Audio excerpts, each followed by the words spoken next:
नमस्कार। Prabhas action news network के खास कार्यक्रम शौर्य पथ में आप सभी का स्वागत है। भारत के रक्षा निर्यात और स्वदेशी हथियारों की गूंज अब दुनिया भर में सुनाई दे रही है। कभी आयात पर निर्भर रहने वाला भारत आज मित्र देशों की सुरक्षा का भरोसेमंद साझेदार बनकर उभरा है। भारतीय मिसाइलें, रॉकेट प्रणाली, रडार और रक्षा तकनीक अब वैश्विक मंच पर अपनी ताकत का लोहा मनवा रहे हैं।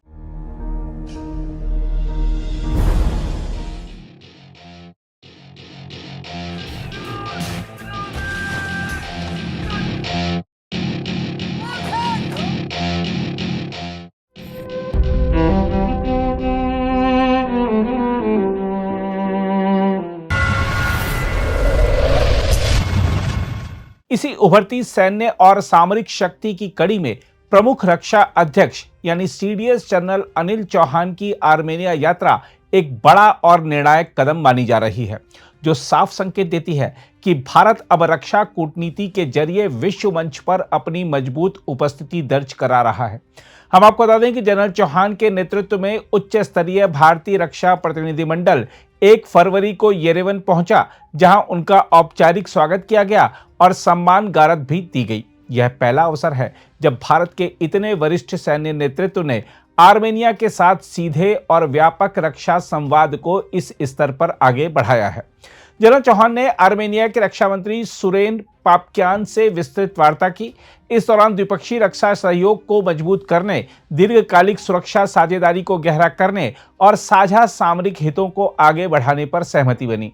दोनों पक्षों ने वर्ष 2026 के लिए तय गतिविधियों के प्रभावी क्रियान्वयन, सैन्य शिक्षा, पेशेवर प्रशिक्षण, संयुक्त अभ्यास, युद्धाभ्यास और अनुभव आदान प्रदान पर भी जोर दिया। आर्मेनियाई सशस्त्र सेनाओं के प्रमुख स्टाफ और रक्षा उपमंत्री लेफ्टिनेंट जनरल एडवर्ड अस्त्रयान के साथ भी बैठक हुई, जिसमें आर्मेनिया की सशस्त्र सेनाओं के रूपांतरण की दिशा और उसमें भारत की भूमिका पर चर्चा हुई।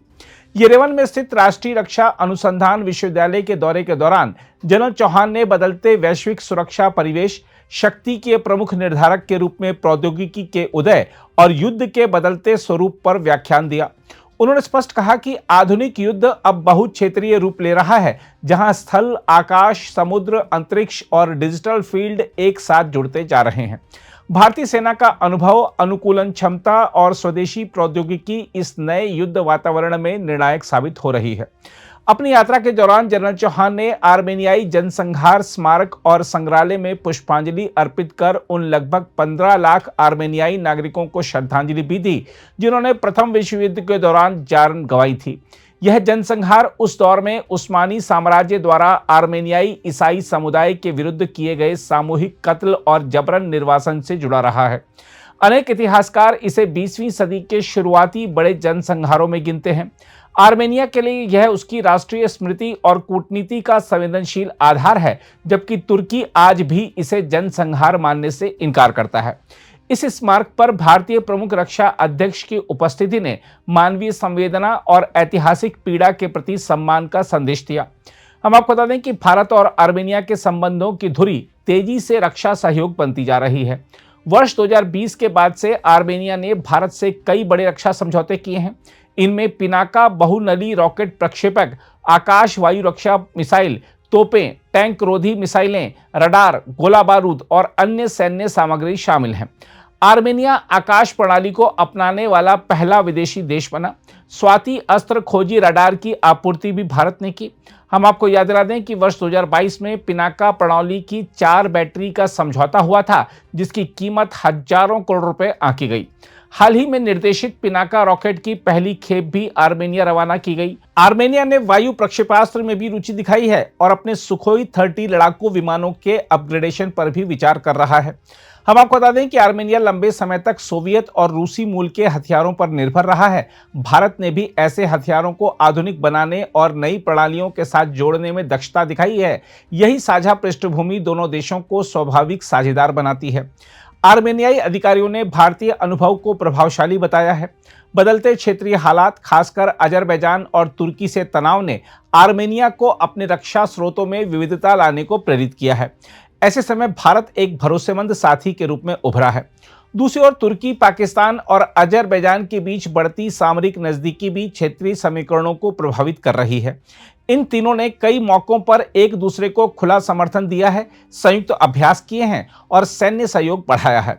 नागोर्नो कराबाख संघर्ष के दौरान भी यह मेलजोल दिखा था। पाकिस्तान और तुर्की के रक्षा संबंध गहरे हैं और तकनीकी सहयोग भी हो रहा है। ऐसे में आर्मेनिया के साथ भारत की मजबूत साझेदारी दक्षिण काकेशस क्षेत्र में संतुलन बनाने की दिशा में महत्वपूर्ण कदम है। दोनों देशों के बीच आर्थिक मोर्चे पर भी संभावनाएं दिख रही हैं। द्विपक्षीय व्यापार अभी सीमित है, पर आर्मेनिया यूरेशियाई आर्थिक संघ का सदस्य होने, ईरान के निकट होने और सजीव सूचना प्रौद्योगिकी क्षेत्र तथा विश्व भर में फैले प्रवासी समुदाय के कारण भारत के लिए प्रवेश द्वार बन सकता है। भारत की उत्तर दक्षिण परिवहन गलियारा जैसी पहलें और पश्चिम एशिया से यूरोप जोड़ने की योजनाएं इस क्षेत्र को और महत्व देती हैं। खनन और महत्वपूर्ण खनिजों के क्षेत्र में भी सहयोग की राह खुल रही है। आर्मेनिया में सोना, तांबा और मोलिब्डेनम के भंडार हैं। मोलिब्डेनम के वैश्विक भंडार में उसका उल्लेखनीय हिस्सा है। भारत को अपनी रक्षा विनिर्माण, नवीकरणीय ऊर्जा और विद्युत वाहन क्षेत्र के लिए इन खनिजों की जरूरत है। संयुक्त उपक्रम, निवेश, प्रौद्योगिकी हस्तांतरण और पर्यावरण मानकों के अनुरूप खनन दोनों के लिए लाभकारी हो सकता है। भारतीय औद्योगिक समूह इसमें भूमिका निभा सकते हैं और तकनीकी शिक्षा तथा अनुसंधान सहयोग भी बढ़ सकता है।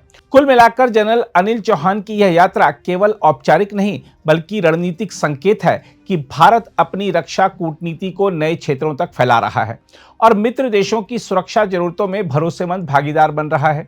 भारत और आर्मेनिया की बढ़ती नजदीकी केवल दो देशों का साधारण सहयोग नहीं बल्कि बदलते विश्व संतुलन में उभरती नई धुरी का संकेत भी है।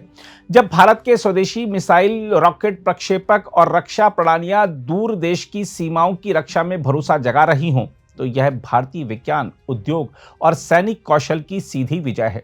भारतीय सैनिकों का शौर्य केवल रणभूमि तक सीमित नहीं, वह मित्र राष्ट्रों को आत्मविश्वास देने में भी दिखता है। आर्मेनिया ने जब अपनी सुरक्षा के लिए भारत की ओर देखा तो उसने दरअसल उस देश पर भरोसा जताया जो वचन निभाता है। यह भरोसा वर्षों की साख से बनता है। आज भारतीय हथियार केवल बिक नहीं रहे बल्कि भारत की रणनीतिक उपस्थिति भी दर्शा रहे हैं। इससे स्पष्ट संदेश जाता है कि भारत अब केवल उपभोक्ता नहीं बल्कि प्रदाता और निर्माता शक्ति है। पाकिस्तान के लिए यह विकास स्वाभाविक रूप से झटका है। जो देश वर्षों से भारत को घेरने के सपने देखते रहे, वे अब देख रहे हैं कि भारत उनके प्रभाव क्षेत्र माने जाने वाले इलाकों में भी सम्मानित साझेदार बन रहा है। तुर्की, पाकिस्तान, अजरबैजान की तिकड़ी के सामने भारत आर्मेनिया की समझदारी भरी साझेदारी संतुलन खड़ा कर रही है। यह किसी के खिलाफ आक्रामकता नहीं बल्कि अपने हितों की दृढ़ रक्षा है। बहरहाल भारत को अब रक्षा निर्यात, सामरिक साझेदारी और आर्थिक सहयोग को साथ लेकर आगे बढ़ना होगा। आर्मेनिया जैसे देश भारत के लिए सेतु बन सकते हैं जो उसे यूरोप, यूरेशिया और पश्चिम एशिया से गहराई से जोड़ें। यह समय है जब भारत अपने शौर्य, अपने शस्त्र और अपनी नीति तीनों का प्रभाव एक साथ दिखा रहा है। जनरल अनिल चौहान की यात्रा उसी नए आत्मविश्वास की गूंज है। अगर आप भी लेना चाहते हैं देश दुनिया की तमाम जानकारी तो आज ही सब्सक्राइब करें हमारे चैनल को। साथ ही नीचे दिए बेल आइकन को जरूर दबाएं ताकि हर अपडेट आप तक पहुंच सके।